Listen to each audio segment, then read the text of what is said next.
రాష్ట్ర ఆవిర్భావ వేడుకల్ని parade grounds లో నిర్వహించాలని సర్కార్ నిర్ణయించింది. ఈ మేరకు ఏర్పాట్లను సీఎస్ శాంతికుమారి సమీక్షించారు. రాష్ట్రం వచ్చి 10 ఏళ్లు పూర్తయిన సందర్భంగా వైభవంగా వేడుకలు చేయాలని నిర్ణయించారు. ఇటు అవినీతి అధికారులపై వేటు వేసింది సర్కార్. గ్రాడ్యుయేట్ ఎమ్మెల్సీ ఎన్నికల్లో కాంగ్రెస్ గెలిస్తే నిరుద్యోగులకు న్యాయం జరుగుతుందని అన్నారు మంత్రులు.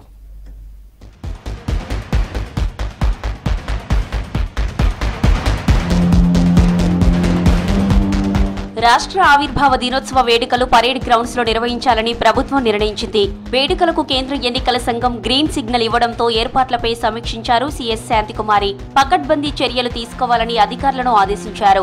జూన్ 2న ఉదయం అమరవీరుల స్తూపం గన్ పార్క్ దగ్గర సీఎం నివాళులర్పించనున్నారు. అక్కడి నుంచి సికింద్రాబాద్ పరేడ్ గ్రౌండ్స్ కి వెళ్లనున్నారు. రాష్ట్రం వచ్చి 10 ఏళ్లు పూర్తయిన సందర్భంగా వైభవంగా వేడుకలు నిర్వహించేలా సర్కార్ ప్లాన్ చేస్తోంది.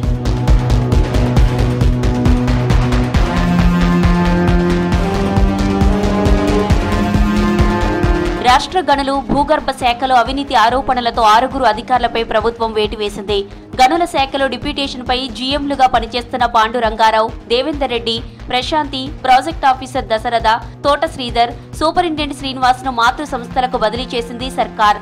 అధికారుల అవినీతిపై ఫిర్యాదులు రావడంతో విచారణ జరిపి చర్యలు తీసుకుంది రేవంత్ సర్కార్.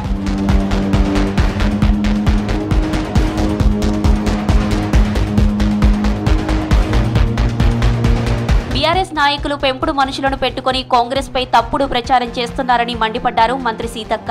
గ్రాడ్యుయేట్ ఉప ఎన్నికల్లో గెలిపిస్తే నిరుద్యోగులకు 2 లక్షల ప్రభుత్వ ఉద్యోగాలు భర్తీ చేయించే బాధ్యత తీసుకుంటానన్నారు. ములుగు జిల్లా ఇంచర్ల గ్రామంలో ఉమ్మడి వరంగల్, ఖమ్మం, నల్గొండ ఎమ్మెల్సీ ఉప ఎన్నిక సన్నాహక సమావేశంలో పాల్గొన్నారు సీతక్క.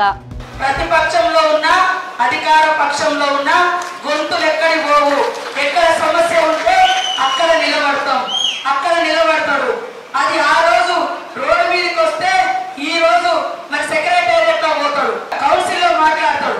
ఖచ్చితంగా ఈ బాధ ఉందని చెప్పగలిగేటువంటి సబ్జెక్టు, నాలెడ్జ్, శక్తి మరి నిరంతరం ప్రజల మధ్య ఉన్నటువంటి వ్యక్తి, పాదయాత్ర చేసినటువంటి వ్యక్తి మరి ఈ రోజు మల్లన్న గారు.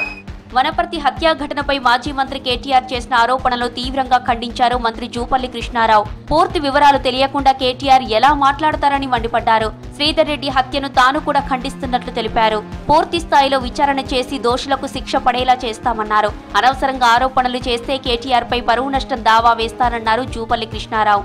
చనిపోయిన శ్రీధర్ రెడ్డి కూడా దుర్మార్గుడు కాదు, దురదృష్టం మర్డర్కు గురి కావడం జరిగింది. పూర్తి వివరాలు ఏం జరిగిందో తెలియకుండా జూపల్లి ప్రోద్బలం ఉంది, హస్త ఉందని ఆరోపణ చేస్తుందంటే మరి ఎంత నిజాయితీ ఉందో ఇక్కడనే అర్థమవుతా ఉంది. ఏదైతే ఆరోపణ చేసిండ్రో గంట్రాపల ఇష్యూలో మీకు దమ్ము ధైర్యం ఉంటే ఇవన్నీ పంపిస్తారు రేపే మీకు.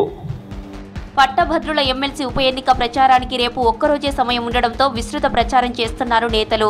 3 ఉమ్మడి జిల్లాలోని ఎమ్మెల్యేలు, మంత్రులు, నేతలను సమన్వయం చేసుకుంటూ ముందుకు సాగుతున్నారు.